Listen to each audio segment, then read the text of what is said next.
Reciban el cordial saludo de la comunidad educativa Unión Latino, que brinda educación a distancia. Se pide a los padres de familia acompañar la formación de su menor hijo, facilitándole el ambiente y horario adecuados, además de los materiales de estudio pertinentes.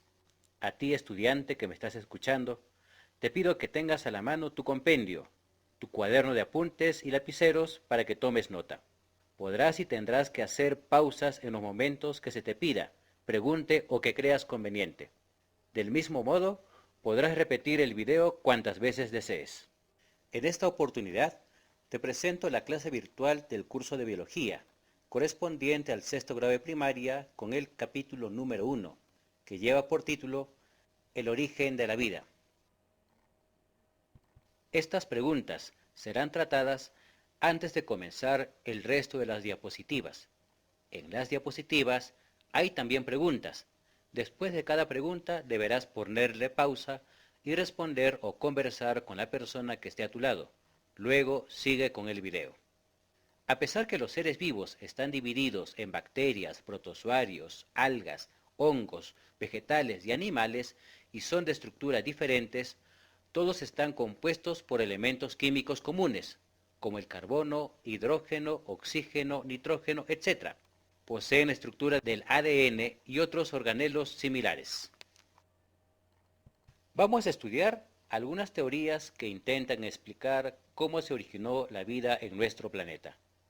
En esta oportunidad no se va a abordar el origen religioso de la vida, solo tocaremos aspectos científicos propiamente dichos. Teniendo en cuenta ello, comenzamos primero preguntándonos, ¿dónde encontramos a los ratones? Muy bien, generalmente donde están los granos de trigo, maíz, arroz, es decir, donde hay alimentos, especialmente granos por ser animalitos roedores. Otra pregunta, ¿dónde encuentras a las moscas? Correcto, donde hay basura, suciedad o cosas en descomposición, como carne de animales muertos o restos excretados. Siguiente pregunta, ¿dónde viven los cocodrilos? Exacto, viven en los ríos de la selva y a veces están camuflados entre las ramas de los árboles, las hierbas o parecen como troncos hundidos en el río. Estas mismas experiencias tuvo el filósofo Aristóteles cuando comenzó a ver a su alrededor a estos animalitos. Imagínate 500 años más o menos antes que naciera Jesús, allá en Grecia antigua. No habían microscopios, ni libros de biología, ni laboratorios con computadoras. Todo lo analizaban viendo y haciendo pequeños experimentos. Entonces, Aristóteles y Tales de Mileto propusieron la teoría de la generación espontánea, o también llamada abiogénesis. Posteriormente, 1000 años después, en adelante, respaldaron esa teoría grandes científicos, como Descartes, Isaac Newton y Francisco Bacón. Muy bien, pero ¿qué decía Aristóteles en esta teoría? Aristóteles decía que los seres vivos se generaban a partir de materia inerte o en descomposición. Se unían a través de una fuerza supernatural llamada fuerza vital o entelenquia, es decir, tenía una concepción vitalista, que quiere decir concepción de la vida. ¿Y cómo sustentó esto el filósofo Aristóteles? Al igual como te hice las preguntas antes.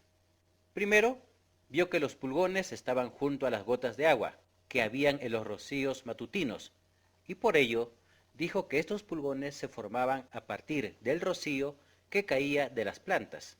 También se percató que los ratones siempre estaban en los granos de trigo, o en el heno, o donde habían pedazos de tela vieja, por lo que afirmó que los ratones se formaban a partir del heno sucio juntamente con ropa vieja. Aristóteles, cuando iba al río, veía que los cocodrilos se camuflaban en la maleza, junto con las ramas, y cuando querían cazar, se ocultaban en el fondo del río, y por ello sus presas confundían a los cocodrilos con troncos, Por ello Aristóteles afirmó que los cocodrilos se originaban en las profundidades de los charcos de las ramas y hojas en descomposición.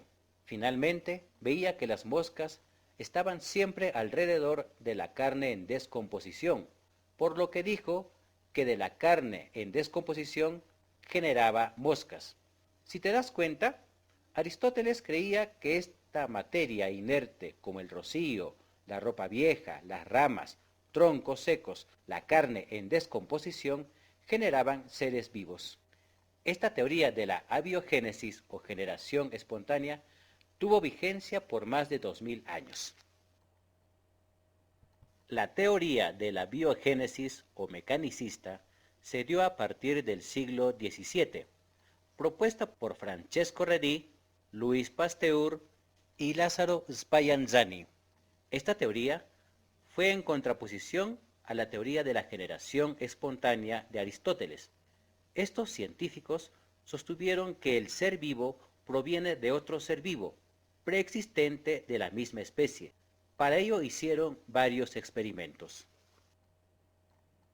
El primer experimento lo realizó el científico Francesco Redi en el siglo XVII, donde puso frascos con carnes diferentes, de pollo, pescado, carne roja y otras carnes. Luego, unos frascos los tapó herméticamente, a otros frascos le puso una gasa y cobertor porosos. Por último, un tercer grupo de frascos los dejó destapados. Después de un tiempo, Francesco Redi observó que en los frascos destapados ingresaron las moscas y pusieron sus huevecillos en la carne, de los cuales salieron gusanos alimentándose de la carne y luego se convirtieron estos en moscas. En los frascos tapados con gasa, las moscas se acercaron y solo pusieron huevecillos en la gasa, que luego murieron, pero la carne simplemente se secó. En los frascos tapados herméticamente, no se acercaron las moscas, tampoco salieron ni gusanos ni moscas, y también la carne se secó. Por ello, Francesco Redi concluyó que los gusanos se originaban de las moscas y se convertían luego en moscas por metamorfosis. Por lo tanto, los gusanos no se originaban de la carne en descomposición. El otro científico fue Louis Pasteur, que en el siglo XIX también hizo un experimento parecido, pero esta vez el resultado fue a nivel microscópico. Pasteur utilizó matraces con cuellos de cisne, hizo hervir caldo de carne para eliminar los microbios y los vertió dentro de los matraces, doblando luego los cuellos de los matraces y ellos los mantuvo parados, de tal forma que no haya contaminación externa. Después de un tiempo observó que el caldo de los matraces no se contaminaba, ni había microorganismos, es decir, el caldo permanecía intacto. Posteriormente cortó el cuello de algunos matraces, otros los inclinó dando el pico del matraz hacia el suelo, y al cabo de un tiempo observó que el caldo de los matraces cortados e inclinados comenzaron a descomponerse, mientras que de los otros matraces no alterados su contenido seguía intacto. Lo que comprobó Pasteur fue que en los matraces no movidos ni cortados no hubo posibilidad que los microbios ingresaran a descomponer el caldo, mientras que en los cortados o inclinados los microbios ingresaron y pudieron reproducirse y contaminar el caldo, por lo cual Louis Pasteur concluyó que los microbios tampoco vienen de la materia inerte, sino de otros microorganismos. Se concluye entonces en estos experimentos que la mosca no se origina de la carne en descomposición, sino de otra mosca que pone huevos en la carne en descomposición y que los microbios no salen del caldo, sino de otros microbios que ingresan al caldo y de ahí, por reproducción, aparecen más microbios. Otra teoría sobre el origen de la vida en la Tierra es la teoría cosmogónica o cosmozoica, que quiere decir que la vida en la Tierra tiene su origen en el cosmos, o sea, fuera de la Tierra. Esta teoría tiene dos posturas. y ambos fueron propuestos por Svan Arrhenius. La primera postura, llamada panspermia, sostenía que en el espacio exterior, fuera del campo gravitacional de la Tierra, existían bacterias. Estas ingresaron a la atmósfera de la Tierra, cayendo al mar. Ahí experimentaron un ambiente adecuado que les posibilitó alimentarse, reproducirse y evolucionar. Frente a esta postura, las críticas que surgieron fueron que las bacterias no pudieron resistir a la fuerza de atracción de la Tierra, destruyéndose al ingresar a la atmósfera de la Tierra. La segunda postura se conoce como litopanspermia, donde sostiene que las bacterias habrían estado dentro de los meteoritos provenientes del espacio y que al impactar en la Tierra, las bacterias encontraron un ambiente adecuado y comenzaron a reproducirse y evolucionar. Otra teoría sobre el origen de la vida en la Tierra es la teoría quimiosintética, propuesta por Alexander Oparin en su obra Origen de la vida. Él consideraba que la vida no vino del espacio exterior, sino que se originó aquí en la Tierra, en los océanos calientes de la Tierra primitiva, un tipo de caldo primigenio. En el caldo primigenio, la acción de los rayos del sol, el calor de la superficie terrestre, que hicieron que las aguas del océano estarían a más de 100 grados centígrados, y las tormentas eléctricas, generaron reacciones químicas, formando en los océanos moléculas orgánicas. Luego, estas moléculas formaron los coacervados, o moléculas muy complejas, para finalmente formar las primeras bacterias que por evolución dieron origen a los demás seres vivos. La teoría más actual es la teoría del polímero primordial, propuesto por Stanley Miller y Harold Urey, quienes profundizaron en los experimentos de Alexander Oparin.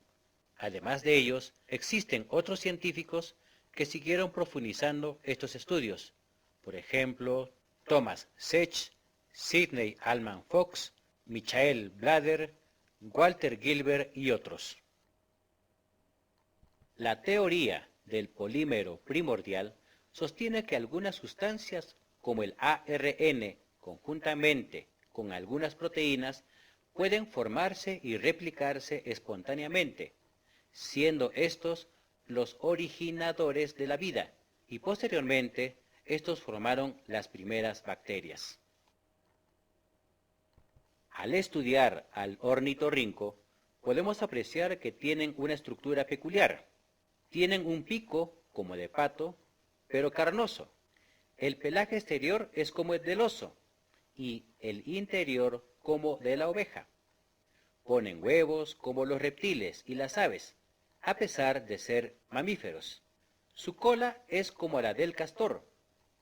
Da leche, pero no tiene mamas. Es nocturno como el búho. Camina como el reptil y gruye como el perro. Croquea como la gallina y se alimenta como un pez. Posee patas palmeadas y es acuático como la nutria.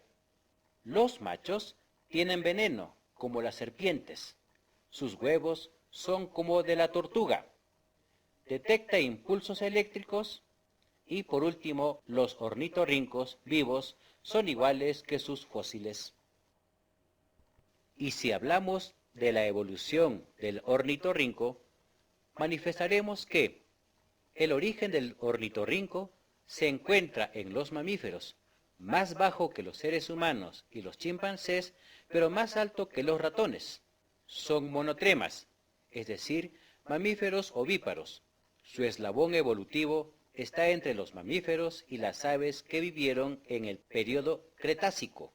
Se han encontrado 3 fósiles antepasados del ornitorrinco, que son el Obduron insignis, el Obduron dicksoni y el Obduron especie a todos los cuales fueron descubiertos en sedimentos de Australia hace unos 15 a 25 millones de años.